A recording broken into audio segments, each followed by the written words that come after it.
Hello दोस्तों, कैसे हैं आप सब? सभी लोगों को राधे राधे। और आज हम एक ऐसी स्टोरी लेके आए हैं जो ईमानदारी पे बेस्ड है। Honesty is the best policy. ये वर्ड तो आपने सुना ही होगा। बस आप कुछ 2-3 मिनट मेरा साथ दो, मैं आपको एक ऐसी स्टोरी सुनाता हूँ जिसमें आपको मज़ा भी आएगा और उससे सीख भी मिलेगी। तो बने रहिए हमारे साथ। चलो चलते हैं स्टोरी की तरफ। एक समय की बात है, एक गांव में भगवान श्री राम की कहानी सुनाई जा रही थी। एक गांव था जिसमें भगवान श्री राम की कहानी सुनाई जा रही थी। इस गांव में एक युवक था जिसका नाम था रामू। रामू बहुत ही नेक और ईमान दिल का बंदा था और बहुत ही ईमानदारी से रहता था। अपना जीवन एक ईमानदार व्यक्ति की तरह व्यतीत करता था। एक नॉर्मल बंदा था। एक दिन उसने सुना गांव में एक अजीब सी घटना हुई, जिस घटना के बारे में लोग चर्चा कर रहे थे। तो रामू भी गया। रामू ने लोगों की बातें सुनी। तो लोग बोल रहे थे गांव के पास एक जंगल था, एक पुराना जंगल था, बहुत पुराना। उसमें एक राक्षस रहता था जो कि बताया जा रहा था कि ये किसी राजा का खजाना छिपा हुआ था, उस खजाने की देख रेख करता था। तो ये बात सुनकर रामू के दिल में ख्याल आया और रामू ने सोचा क्यों ना हम इस खजाने की खोज में जाएं, देखें क्या खजाना है जो राजा ने छुपा रखा है। और एक राक्षस भी है जो उसकी देख रेख करता है। रामू इस खबर की खोज को सुन के और उस खोज में निकल दिया, उस खजाने की खोज में, और उसके बारे में जानने के लिए निकल गया एक दिन। तो रामू जा रहा था, रास्ते में बियावान जंगल से एक जंगल था बहुत घना सा, उससे गुजर रहा था। तो उसने देखा एक ऋषि वहाँ पे तपस्या कर रहे थे। तो ऋषि जो तपस्या कर रहे थे उसे देख के रामू को ख्याल आया कि क्यों ना हम इस ऋषि से चल के दो बात कर लें, इसको शायद इसके बारे में पता हो। ये खजाने की तलाश में गया है, मैं निकला हूँ, इसको पता होना होना चाहिए क्योंकि ये भगवान श्री राम का भक्त भी लग रहा है मुझे।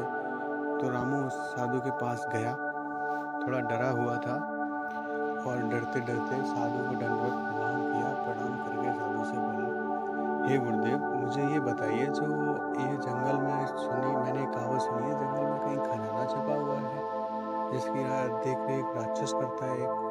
कोई राजा है, उसने खजाना इधर छुपा के और राक्षस को देख रेख के लिए लगाया है, क्या ये बात सही है? तो गुरुदेव मुस्कराए और बोले, हे वत्स, खजाना तो छुपा हुआ है, ऐसा तो मैंने भी सुना है, मैंने देखा भी है, खजाना छुपा हुआ है, राक्षस है।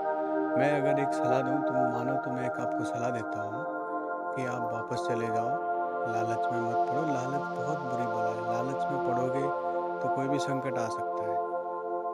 ये बात सुन के रामू के दिल में ख्याल आया और रामू ने सोचा कि कहीं ये साधु सही बोल रहा है, अच्छा भला जीवन जी रहे हैं, कहीं कोई परेशानी ना हो जाए। ये सब ख्याल आते आते राजू का मन बदल गया। तो रामू ने ये सब सुन के मन बदल के और घर वापस लौटने का फैसला कर लिया और रामू घर वापस निकल गया। घर वापस जाते जाते उसने सोचा कि अभी मैं वापस जाऊंगा, अच्छा सा परिवार है, घर है, तो उसकी आराम से ईमानदारी से खाऊंगा पीऊंगा और ईमानदारी से देख रेख करूंगा। ईमानदारी ही सच्चे धन प्राप्ति का एक अच्छा सा उदाहरण है। अगर आप ईमानदारी से रह रहे हैं, अपना जीवन आनंद से व्यतीत कर रहे हैं, तो इससे बड़ा आनंद कितना भी धन हो, कुछ भी हो, धन संपत्ति में कोई ऐसा आराम आनंद नहीं मिलेगा। रामू ने सोचा और घर वापस आ गया। दूसरे दिन रामू बाहर गया और अपने दोस्तों के पास गया। तो दोस्त बोले, तू खजाने की खोज में गया था, क्या हुआ? तो रामू बोला कि मैं गया ज़रूर था, मैं गया, मैंने देखा, वहाँ खजाना था, बट मैं खजाना देख के मैंने खजाना लिया नहीं और खजाना को वहीं छोड़ के वापस आ गया। ये बात सुन के दोस्त थोड़े अचंभित हुए। दोस्तों ने सोचा क्यों ना ये सबको बात बताई जाए। तो दोस्तों ने सबको गांव में बात ऐसी बता दी। तो जैसे ही गांव वालों को पता चला कि रामू खजाने के पास गया था और रामू को खजाना नहीं मिला, मिला बट उसने लिया नहीं, वो वहीं छोड़ के आ गया।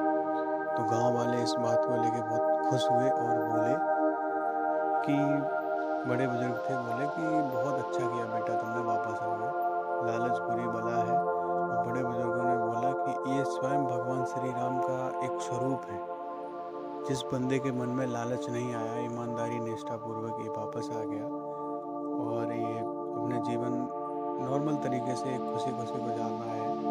तो ये सब सोच के बहुत ज़्यादा सब लोग इंस्पायर हुए उससे और इंस्पायर होकर उसको एक देवता का दर्शन मतलब दर्जा दे दिया और बोला कि आज से जो तुम बोलोगे वही हम बात मानेंगे।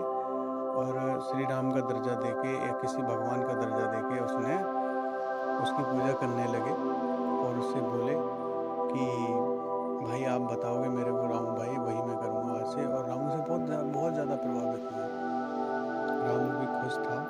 चलिए दोस्तों, इस कहानी से हमें क्या सीखने के लिए मिलता है कि ईमानदारी और नेकी की राह पर चलने से हमेशा सफलता, खुशी मिलती है। चाहे जीवन में कितनी ही मुश्किलें क्यों ना आ जाए, लेकिन सफलता को हासिल कर ही लेता है जो ईमानदारी से चलता है।